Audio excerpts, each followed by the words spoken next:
Hey everyone, Mango7Roll here. How we doing today? Welcome to another episode of Epic 7, and today we're gonna take a look at the hero reveal that we actually don't know yet. It is 2:59, so the goal is to just get surprised with you, because I really don't like seeing the name of it, everything, and like that's like the part I want to see, right? Like as a viewer, I want to see that reaction. So hopefully they do it right at 3. Otherwise I'm gonna have to do this part of the video a bunch of times in a row until we get it right, you know. But this is when they said they would post it at the regular time. If you're wondering where the stream recap video is, there is none. They decided to not have one this week, which is a little upsetting, you know, a little sad. And they wanted to do it in order to get this Epic Festival 2021 slightly better, you know.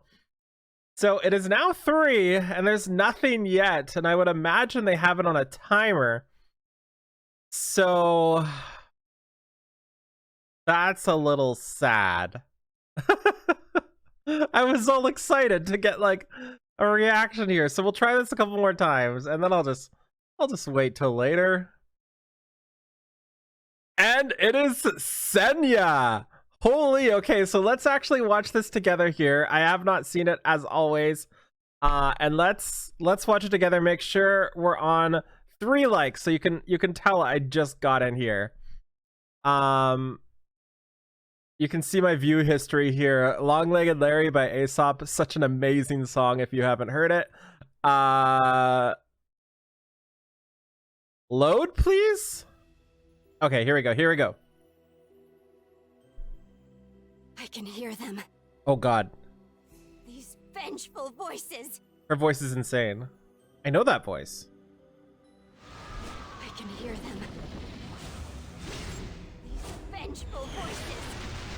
That is 10 out of 10 VA right there. My spear will not dull until it pierces the heart of my enemy. Reba Burr. I know that name as well. I don't know what else she voices. 먼 옛날 광룡의 습격으로 마을이 파괴될 위험에 처하자 사람들은 드래곤을 공격하지 People ignored the warning. 말라는 Okay. 마을을 지키려 I want to watch this whole video. This is my first time seeing it. Usually I would skip, but 이 계획을 알게 된 알렌시아는 oh, she's so adorable like that, eh? Those eyes of like pain and suffering. It looks. Oh yeah. Definite pain and suffering there. 호적수가 없는 삶에 상심해 있던 모르트가 With Mort ripping off his shirt, of course. 오랜 시간 스승과 제자 관계로서 Oh, she looks so cool. 그에게 인간적인 호감을 가지게 된 셰나. God, is she gonna be good? Of course she's gonna be good. 점차 비극적인 끝을 I figured, like, if I was to put money on something, it definitely would have been Senya today because of, like, people's frustration right now. Okay, here we go. 자연속성 5등 100 speed. So the first person to kill a dragon and the first dragon knight. Self-imprint of attack. That is interesting. So 100 speed, really high health and defense. 1445 attack, excuse me? 1445 attack knight. Excuse me? 기사입니다. 전반적으로 무난한 능력치를 Overall, she has average stats, with her attack is higher among literally everybody. 공격력을 더욱 올릴 수 있습니다. Why is it so high? Does she scale off of just attack? Okay, so skill 2 doesn't have a passive. That's bad news. Passives are usually what carries. So the caster cannot trigger critical hit, but attack increases by 30% and critical hit resistance increases by 35%. Oh, it is a passive. LOL. When attacked, if the caster suffers a non-critical hit, deals damage to the attacker portion of the caster's attack before activating Grace of the Battlefield. Grace of the Battlefield can only be activated once every 2 turns. And this grants random buff to one ally for all allies for 1 turn. Increased attack, effectiveness, defense, continuous healing, and immunity. Weird. So basically, she can't crit, which kind of makes sense why she has the self-imprint for attack. She also increases her critical hit resistance by 35, 46 by 50%, which seems pretty insane. And if she suffers a non-critical hit, which is going to happen a lot, 50-50, Deals damage to the attacker proportionate to her attack. And then she grants all allies a random buff. That's a really good passive. That is a really good passive. I want to see the animation on Grace on the battlefield. 피격 시 치명타가 발생하지 않았다면 공격자에게 자신의 공격력에 비례한 피해를 발생시키고 전장의 가오를 사용합니다. That triggers Politis, right? 1턴간 무작위 강화 효과를 발생시키는데요. 이때 발생할 수 있는 강화 효과는 Well, that triggers Politis. But like, would this trigger Politis is what I meant to ask. But we don't know because Politis just proc. Okay. So her skill 3 is a 4-turn cooldown. Strikes all enemies with a spear with a 75% chance to decrease hit chance for 2 turns. And adopts a counterattacking stance for 2 turns as well. 100% chance to decrease hit chance and counterattack stance. And basically, she can have perma counterattack up for only 10 souls. 10 souls on a skill 3 burn is pretty solid. I imagine this will do some decent damage, and I guess her skill 1 is going to have something to do with crits as well, right? Or not critting?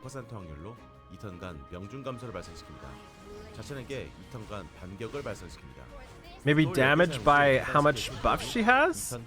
Okay, that was a decent amount of damage.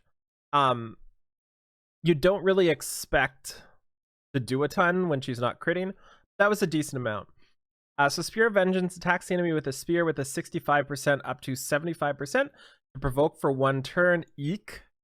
I mean, that's good, especially with counterattack buff, but not really what I wanted when it's not the caster's turn. But then again, it does combo with their skill too. When it's not the caster's turn, effect chance increase by 25%. Okay, so it is actually 100% when it's not her turn.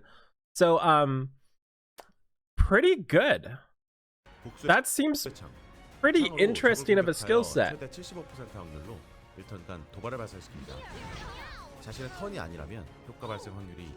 It's so weird with her.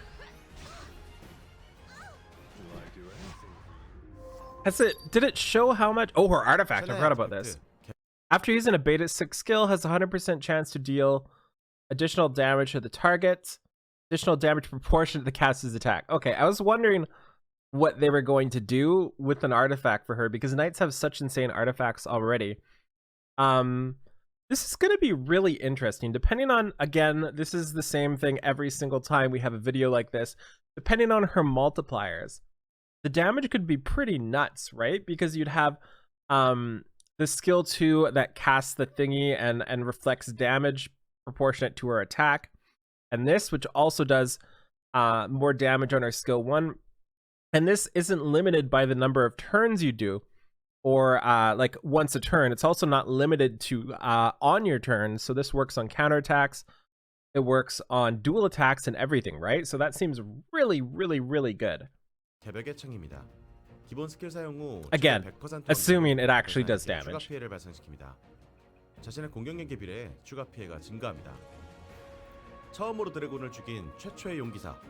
I want to hear more of her voice lines, like right now. Oh, look at her sitting animation. It's so good. Reba Burr. I know I've Googled her recently. I know this much. So what does she voice here? Quite a bit. Oh, she voices Anastasia, Seer, and Venato in Exo's Heroes.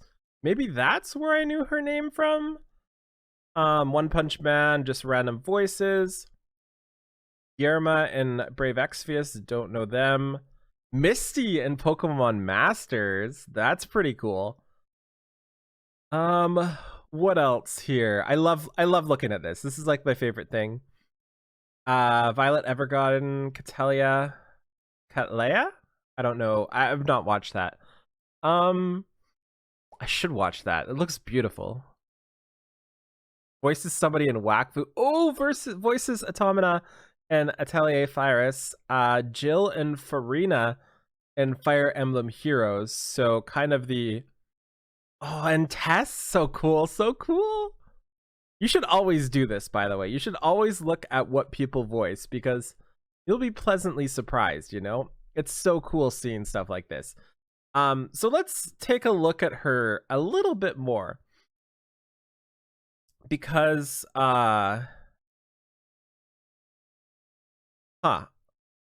it's really hard with her kit, right? Because you don't know what's gonna happen. Sorry, I'm trying to find this. You don't know what's gonna happen because like you can't really tell how much damage she's going to do. 1445 attack is a ton. That's not with the imprint, right?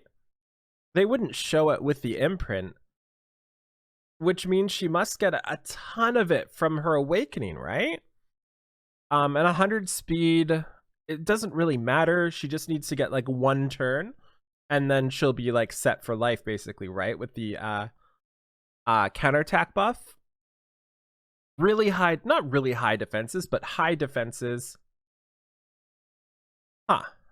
I am very interested by this. And let me read this again. So the buffs are attack, effectiveness, increase defense, healing, and debuff immunity. Like, only 1 turn. How good is the random buff? It's not reliable, right? But getting an extra heal, debuff immunity seems pretty sweet. Effectiveness, not gonna do a lot of the times. Defense increase is great. Attack increase, probably not gonna do a lot of times. But then again, if she buffs herself with attack increase, that's pretty massive with her attack. Okay, I am very curious about this, and I will be trying her with her artifact because that just seems the most fun, right? I'm not sure if that's going to be the best for her. Maybe you want more counterattacks with like an Elbrus or something like that. Maybe you want an Aureus to protect. But her artifact seems like a lot of extra damage, and I feel like she's going to be one of those characters that just kind of sits there and doesn't do anything, but does everything at the same time. Anyways, I'm just going to go think a little bit more on this. This is really exciting. Feel free to like, comment, subscribe. As always, hit that button down there. Hit the notification button. It helps out so much. Make sure you like the video as well. This one and this one, because it helps. Any way to get Epic 7 to more people. And I will be putting up my summons for this video probably in about 12 hours. Nope. Probably in about 18 hours, depending on when the game comes up. So have a great day. Bye, everybody.